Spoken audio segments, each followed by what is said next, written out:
नमस्कार दोस्तों, स्वागत है आपका आज के मुख्य समाचारों में। जी हां दोस्तों, आपको यहां पर देखने को मिलेंगी सुबह से लेकर शाम तक की तमाम बड़ी खबरें, मुख्य समाचार, ब्रेकिंग न्यूज अपडेट्स के रूप में। तो दोस्तों, आप सभी लोगों से रिक्वेस्ट है इस वीडियो को ज़्यादा से ज़्यादा लाइक और शेयर करें। तो चलिए दोस्तों, जान लेते हैं आज की पहली बड़ी खबर। मुख्यमंत्री नीतीश कुमार बोले, सीबीआई और ईडी किसी से मैं नहीं डरता, केंद्रीय एजेंसियों का दुरुपयोग करेंगे तो जनता सबक सिखाएगी। जी हां दोस्तों, बिहार के मुख्यमंत्री नीतीश कुमार ने केंद्र सरकार के सीबीआई और ईडी के दुरुपयोग के सवाल पर कहा कि जो किसी भी चीज का दुरुपयोग करेगा तो जनता एक एक चीज समझकर उसका बदला लेगी। सीएम ने इशारों इशारों में कह दिया कि सीबीआई और ईडी के सवाल पर उनकी महागठबंधन की सरकार पीछे नहीं जाने वाली है। मुख्यमंत्री रक्षाबंधन के मौके पर इको पार्क पहुंचे थे, जहां उन्होंने ये बयान दिया। बिहार में नई सरकार बनने के साथ पुराने गठबंधन को लेकर नीतीश हमलावर हो गए। वो अब बीजेपी के एक एक सवाल का जवाब दे रहे हैं। दोस्तों, नीतीश कुमार से जब पूछा गया कि राज्य की हिस्सेदारी में केंद्र कटौती कर सकता है तो उन्होंने कहा कि क्या स्थिति होने वाली है, एक एक चीज सबके सामने है। देश चलता है संविधान के मुताबिक, संवैधानिक प्रावधान है कि केंद्र को क्या करना है, अलग अलग राज्यों का क्या अधिकार है, सब निर्धारित है। इसमें किसी तरह की कोई दिक्कत होगी तो खुद ही जवाब देना पड़ेगा। इसके बाद दोस्तों, अगली बड़ी खबर। गो फर्स्ट फ्लाइट की कोयम्बटूर में इमरजेंसी लैंडिंग, 92 यात्री थे सवार, इंजन में आई खराबी। जी हां दोस्तों, बेंगलुरु से मालदीव जा रहे गो फर्स्ट के एक विमान के इंजन में शुक्रवार को अचानक खराबी आ गई। इंजन के ओवरहीट का अलार्म बजने पर विमान की आनन फानन में कोयम्बटूर हवाई अड्डे पर इमरजेंसी लैंडिंग करानी पड़ी। जानकारी के मुताबिक विमान में 92 यात्री सवार थे। पायलट को तमिलनाडु शहर के ऊपर उड़ान भरते समय स्मोक की चेतावनी का पता चला था। पीटीआई के मुताबिक दो इंजनों के कथित तौर पर गर्म होने के बाद अलार्म बंद हो गया। इसमें कहा गया है कि इंजीनियरों ने इंजन की जांच की और घोषणा की कि अलार्म में कुछ खराबी है और ऐलान किया गया कि विमान उड़ान भरने के लिए फिट है। गो फर्स्ट के प्रवक्ता ने बताया कि दोपहर 12 बजे विमान एयरबस 320 ने टेक ऑफ किया। 1 घंटे बाद इंजन की अत्यधिक गर्म होने की चेतावनी के साथ घंटी बजने लगी। पायलट ने तुरंत एयर ट्रैफिक कंट्रोल से संपर्क कर पास के कोयम्बटूर एयरपोर्ट पर उतरने की अनुमति मांगी। इसके बाद विमान की इमरजेंसी लैंडिंग करवा दी गई। इसके बाद दोस्तों, अगली बड़ी खबर। प्रधानमंत्री मोदी कॉमनवेल्थ गेम्स के पदक वीरों से करेंगे मुलाकात, भारतीय एथलीटों ने 61 मेडल किए अपने नाम। जी हां दोस्तों, प्रधानमंत्री Narendra Modi Birmingham Commonwealth games 2022 के पदक वीरों से शनिवार को मुलाकात करेंगे। दोस्तों, प्रधानमंत्री अपने सरकारी आवास पर सुबह 11 बजे से भारतीय एथलीटों से मिलेंगे। यहां पर तमाम एथलीटों को प्रधानमंत्री के द्वारा बधाई दी जाएगी। इसके बाद दोस्तों, अगली बड़ी खबर। गाजा पर 1 साल बाद सबसे बड़ा हमला, इजराइल ने 3 दिन बरसाए रॉकेट, खतरा बन रहे इस्लामिक जिहाद की पूरी लीडरशिप खत्म कर दी।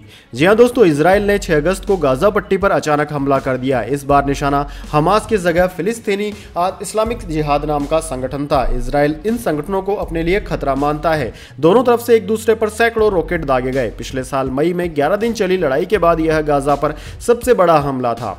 मिस्र की मध्यस्थता के चलते ये लड़ाई रुक गई। अल जजीरा के मुताबिक 6 से 8 अगस्त के बीच इजरायली हमले में 47 फिलिस्तीनी नागरिकों की मौत हुई। इनमें 16 बच्चे हैं। दोस्तों, आपकी जानकारी के लिए बता दें, इजराइल का कहना है कि इस्लामिक जिहाद की तरफ से उस पर बड़े हमले का खतरा था, इसलिए ऑपरेशन ब्रेकिंग डाउन शुरू किया गया। इसका मकसद संगठन की लीडरशिप को खत्म करना था। इजरायली सेना के मुताबिक ऑपरेशन के दौरान फिलिस्तीनी इस्लामिक जिहाद का मुखिया खालिद मंसूर और संगठन के कई अन्य कमांडर मारे गए। इसकी लीडरशिप करीब करीब खत्म हो गई है।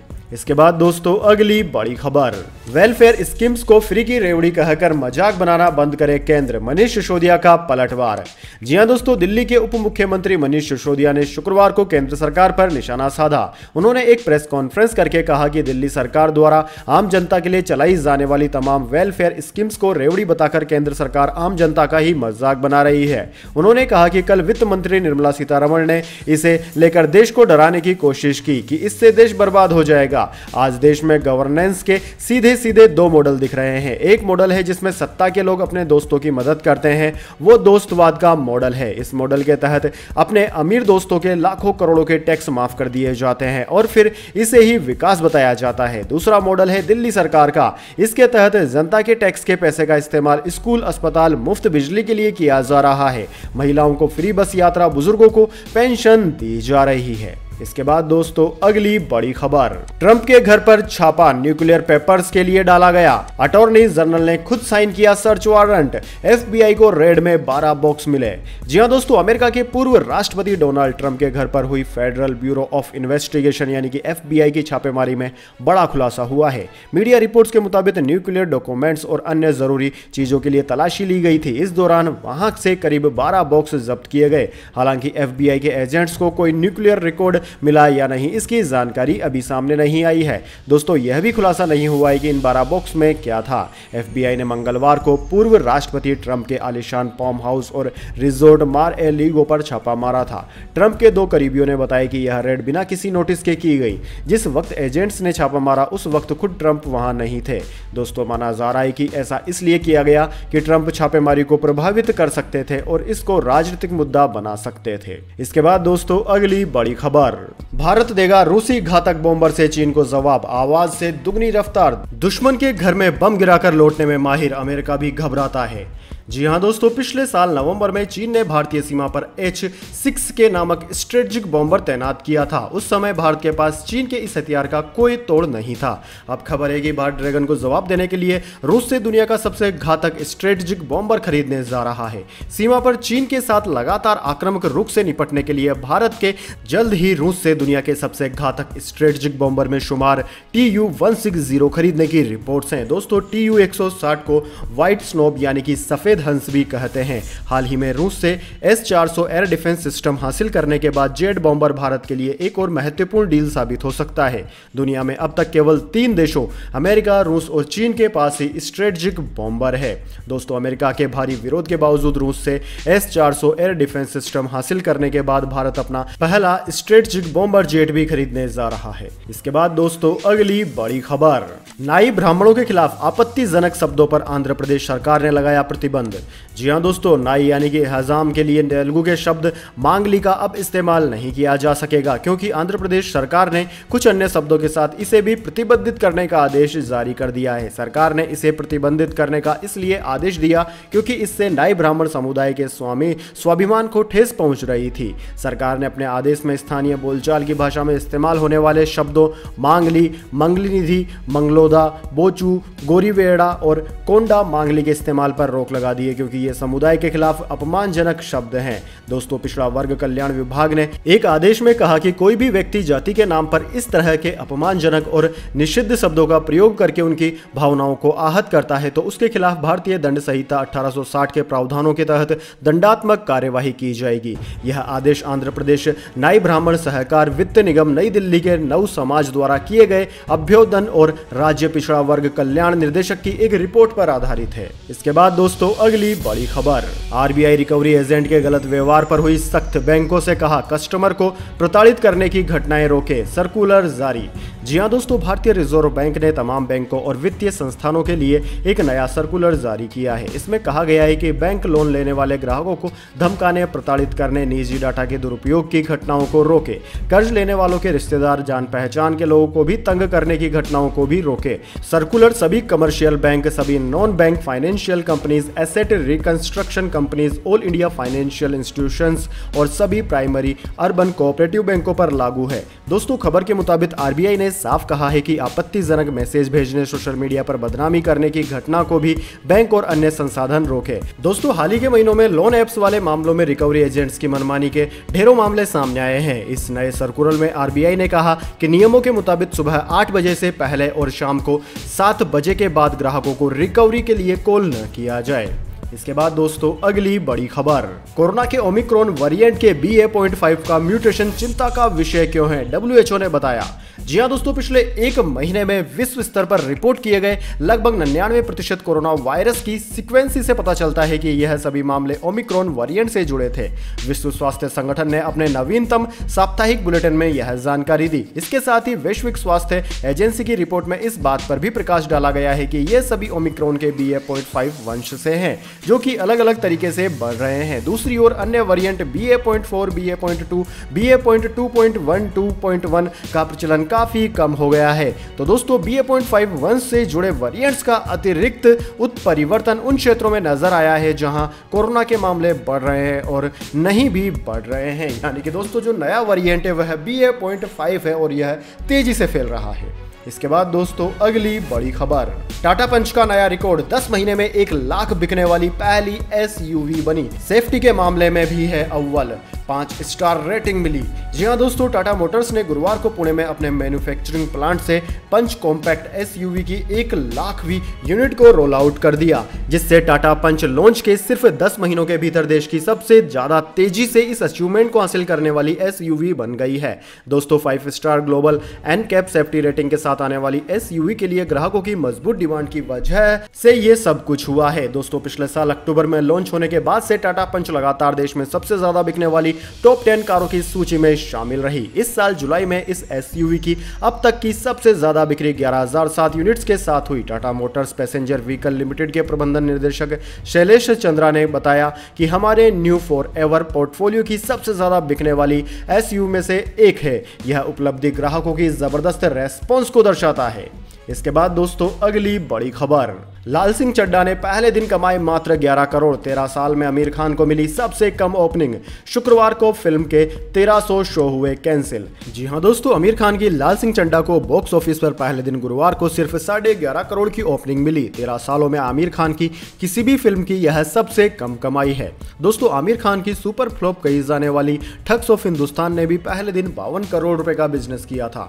आमिर खान के साथ ही रिलीज हुई अक्षय कुमार की फिल्म रक्षाबंधन ने 8 करोड़ का बिजनेस किया। इस लिहाज से देखा जाए तो बॉलीवुड के 2 दिग्गज अपने ही रिकॉर्ड को छू नहीं पाए। वहीं दोस्तों साउथ की KGF 2 अभी भी इस साल की हाईएस्ट ओपनिंग वाली फिल्म बनी हुई है। दोस्तों बॉक्स ऑफिस इंडिया की रिपोर्ट के मुताबिक आमिर खान की लाल सिंह चड्ढा ने दिल्ली NCR और पंजाब बेल्ट में अच्छा बिजनेस किया। लाल सिंह चड्ढा के डायलॉग्स में आधे से ज्यादा पंजाबी का यूज किया गया है। इस लिहाज से फिल्म का बिजनेस पंजाब में भी ठीक ठाक ही रहा। आमिर की फिल्म ने जिन सर्किट में अच्छा बिजनेस किया वहां हमेशा से अक्षय कुमार की फिल्में ज्यादा बिजनेस करती थी, लेकिन ट्रेंड एनालिस्ट को उम्मीद है कि इस लॉन्ग वीकेंड में बिजनेस में और मजबूती आएगी। इसके बाद दोस्तों अगली बड़ी खबर, एक डिवाइस एक रिचार्ज, मोबाइल फोन लैपटॉप किसी भी कंपनी का हो अब चार्जर एक ही होगा, सरकार जल्द लेगी फैसला। जी हां दोस्तों, एक डिवाइस एक चार्जर पर 17 अगस्त को सरकार ने एक मीटिंग रखी है। इसमें टेक इंडस्ट्री और कंज्यूमर मिनिस्ट्री के ऑफिसर्स शामिल होंगे। इस मीटिंग में तमाम मोबाइल कंपनियां भी शामिल होंगी। भारत में फिलहाल कई तरह के चार्जर हैं जो अलग अलग डिवाइसेज के लिए हैं। इनमें सबसे पॉपुलर टाइप C चार्जर है और इसके बाद माइक्रो USB और फिर एप्पल के लाइटनिंग चार्जर का मार्केट में बोलबाला है।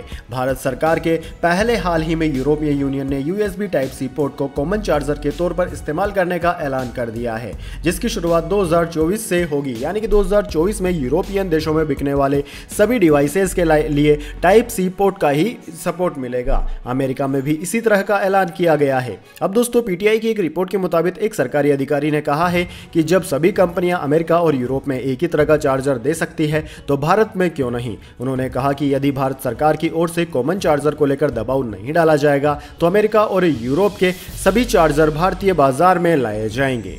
इसके बाद दोस्तों अगली बड़ी खबर, जॉनसन एंड जॉनसन्स के बेबी पाउडर का उत्पादन होगा बंद, कंपनी ने इस कारण लिया फैसला।